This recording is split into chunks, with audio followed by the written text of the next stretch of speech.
Hovorí sa, že rodina by mala byť ako jeden tím. My sme na juhovýchode Slovenska našli dokonca takú, ktorá toto odporúčanie tak povediac zobrala doslova.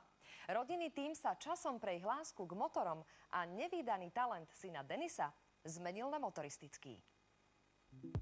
Videohry vraj oberajú mládež o čerstvý vzduch. Vyzerá to tak, že výnimka naozaj potvrdzuje pravidlo.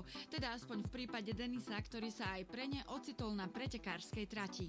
Mladý sa tomu venuje už v podstate od 5 rokov, začínal s motokrosom, potom s tým prestali a teraz akože začal s tými autami. Ja proste musím jazdiť a neviem byť bez toho.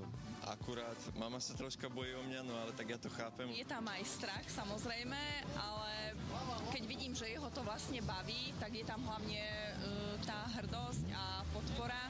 No a hrdosť je tu právom. Viacerí skúsení jazdci totiž označujú Denisa za nevídaný talent. To je, ja si myslím, na Slovensku nový talent, ktorý sa nám ešte len ukazuje a snaží sa mu aj niečo poradiť, pomôcť. Takže dúfam, že ako ja som dosiahol nejaké tituly v tom svete, tak dúfam, že to bude nový náhradca mňa. Na tom Jankovom vršku spravil rekord 2-litrových aut, ktoré tam nikto v živote nezajazdil, ani my s veľkými silnými autami, tak sme boli naozaj prekvapení. Prekvapení ostanú zároveň aj všetci tí, ktorí zistia, že napriek tomu, že toto hobby stojí nemalé peniaze, o peniazoch paradoxne nie je. Pocit víťazstva a pohár je totiž to jediné, čo sa môže výhrou v takýchto pretekoch získať. Radosť blízkych je ale aj tak na nezaplatenie. Ste hrdý na vnuka? Veľmi. Čo to pre vás znamená, keď sa mu darí? Veľmi, veľmi. Som rád, že to robí. Čo sa mi vidú z očí. Najväčšou motiváciou sa stáva naozaj láska k športu. Bez nej by len málo kto v takomto náročnom teréne obstál. Dôvodov je hneď niekoľko. V prvom rade všeobecne sú to financie. Po tých financiách je to zabezpečenie auta, techniky, stratégie, ubytovania, čo sa týka všetkého možného. Je tam milión vecí, čo treba zabezpečiť pred tým pretekom, aby to všetko fungovalo a klapalo na čas. Tak jednoducho niektorí chodia na dovolenky každý rok. My si tú dovolenku nedovolíme, hej, keď si ju dovolíme, tak ja neviem, raz za 2-3 roky.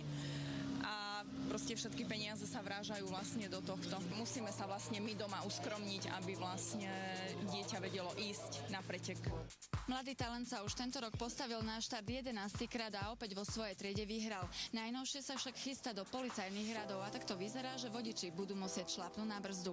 Keď je šikovný vodič so silným autom, tak mi asi ujde. S tým nič nenarobím, ale po nejakých lesných cestách by som ho rád pochytal. Je zrejme len málo pravdepodobné, že by sa niekto pustil do naháňačky s človekom, ktorý mal víťaznú zbierku pohárov s pretekov automobilov do vrchu skôr, ako vôbec dostal vodičský preukaz. Ak by sa predsa len taký našiel, vopred prajeme veľa šťastia. A Denisovi samozrejme v jeho motoristickej vášni tiež.